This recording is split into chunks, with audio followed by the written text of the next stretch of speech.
ꯑꯍꯥꯟꯕꯃꯛꯇꯗ ꯃꯌꯥꯝꯕꯨ ꯇꯔꯥꯝꯅ ꯑꯣꯛꯆꯔꯤ ꯉꯁꯤ ꯃꯌꯥꯝꯒꯤ ꯃꯐꯝꯗ ꯄꯨꯗꯨꯅ ꯂꯥꯛꯂꯤꯕ ꯑꯐꯒꯥꯅꯤꯁꯇꯥꯟ ꯀ꯭ꯔꯥꯏꯁꯤꯁꯀꯤ ꯑꯅꯤꯁꯨꯕ ꯁꯔꯨꯛ ꯑꯣꯏꯅ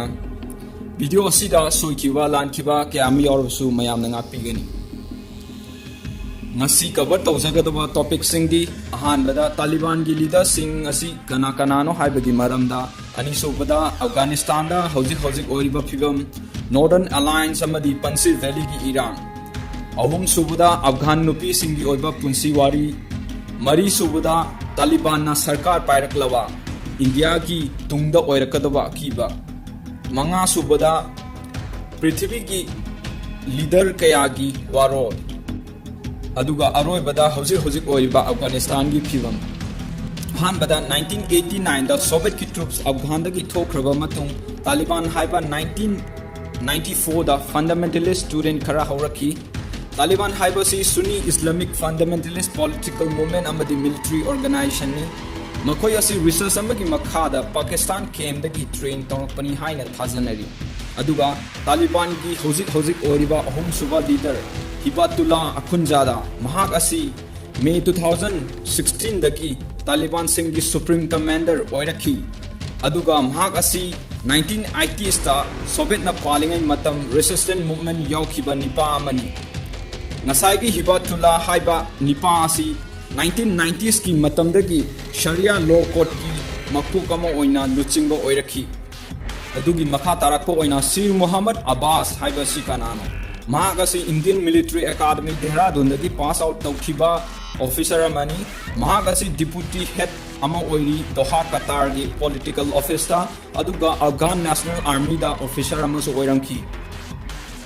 अदुगी मतुंग तारकपा ओइना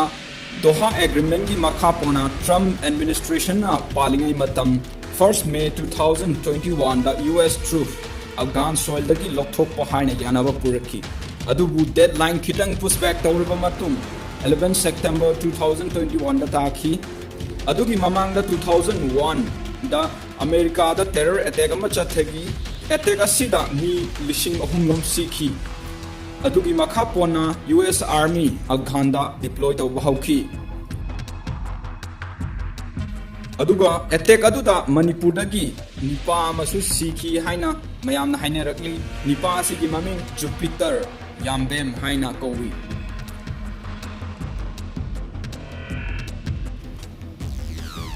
अदुगी मखा तारकपदा अफगान दा लैबा नुपी सिंगी ओइबा चन्ना कांगलोन तालिबान सिंगना पास तौरपा लोगी मखा पोना लैबा ताय शरिया लोगी मखादा नुपी सिंग युमदगी हेंदोखंदबा थबक सुबा अमदी सुहनबा चटपा यादबा गवर्नमेंट प्राइवेट जॉब ना चिंगबा तौहंदबा अदुगा हौजिक अफगान नुपी सिंगी मायोक्तगी अकनबा तालिबान की मायोक्ता प्रोटेस्ट थरी अमरोमदा तालिबान रूल की मखादा अफगान नुपी सिंग स्पोर्ट अमता पार्टिसिपेट तौहंदबा हाइना हाइरकली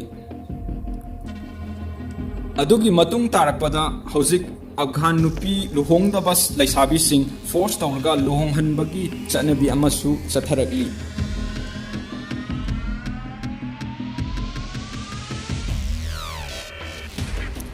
असी अफगान नुपी सिंगी ओइबा राइट अमदी नेचुरल लॉ ऑफ जस्टिस बु खोंगोइनबनी हाइना हाइनरकली हौजिकसु तालिबान की लॉ बु यानिंगदबा फोंगोक्तुना काबुलला नुपी सिंग की ओइबा प्रोटेस्ट रैली कन्ना चथरी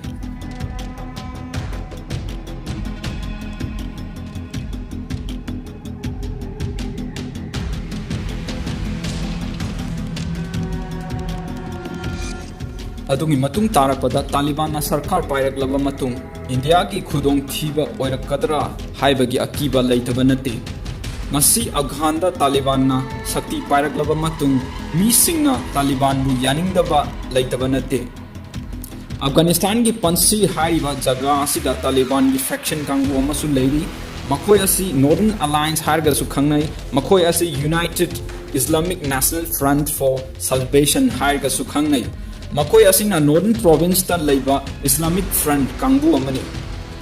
अदुगा पाकिस्तान की ISI हाइबदी इंटर सर्विस इंटेलिजेंस ना पंसिर लोकसिनबदा तालिबान की मतिंग पांगी हाइबगी पाव मयामसु ताबिरम लगनी अदुगा पंसिर तालिबान की खुत्ता लैरे हाइना तालिबान क्लेम तौरकली अदुबु ngasi फावबा इरांग लेप्ट्री अदुगी मरक्ता अलकिदासु तालिबान बु पंसिर लोकसिनबदा मतिंग तौई हाइबगी रिपोर्ट फंगली अदुगी मतुंग तारकपदा रशियन एम्बेसडर निकोलेना हाइरकली अफगानिस्तान की टेररिज्म असी कश्मीर योरप याई हाइना मरमदी सेप्टेम्बर 1st वीक ता BBC न्यूज़ ता सोहेल सहीन हाइबा निपा तालिबान की स्पोक पर्सन असिना हाइरकी तालिबान पृथ्वी की मफम खुदिमक्ता लैबा मुस्लिम सिंगी राइट की मरमदा वा ngang हक लै हाइन हाइरकली मदुदा कश्मीर इशू की मरमदसु हक लै हाइन हाइरकली मसीना ताकपदी मतुंग तारकपदा तालिबान कश्मीर की मरमदा वा nganglakpa याई हाइन खनरी अदुगा अमरोमदा इंडिया बु डायरेक्ट अटेम्प्ट तौद्रबसु तालिबान अमदी पाकिस्तान ना स्पॉन्सर तौरगा कश्मीर दा टेररिज्म हेंगत हल्लपा याबगी अकीबा अमल उरी मसीना मरम ओइरगा India ngasisu samamnaba pokli madudi Taliban बु सपोर्ट तौकदरा नत्रगा तालिबान बु सपोर्ट तौरोइद्रा हाइबगी मरमदा अदुगा हौजिक ओरगलिबा फिबम मना US प्रेसिडेंट जो बाइडेन ना हाइरकली चाइना का तालिबान गा लिंक लाइनै हाइना अदुमक मयामनासु सिंगरी हौजिक चाइना की पेट प्रोजेक्ट सीपेक हाइबदी चाइना पाकिस्तान इकोनॉमिक कॉरिडोर हाइबनी मसीना साउथ ईस्ट एशिया की कोस्टल कंट्री सिंग फावरगा चलहनगदब लंबी अमनी प्रोजेक्ट असीदा तालिबान सु सरुक यानिंगी हाइना हाइरकली हंगबे आई मदुदी तालिबान ना चाइना अमदी पाकिस्तान का लिंक लैनरमद्रबा सीपेक ता यावगे हाइरकद्रा हाइना सिना ताकपदी तालिबान असी चाइना अमदी पाकिस्तान का मरी लैनै हाइबनी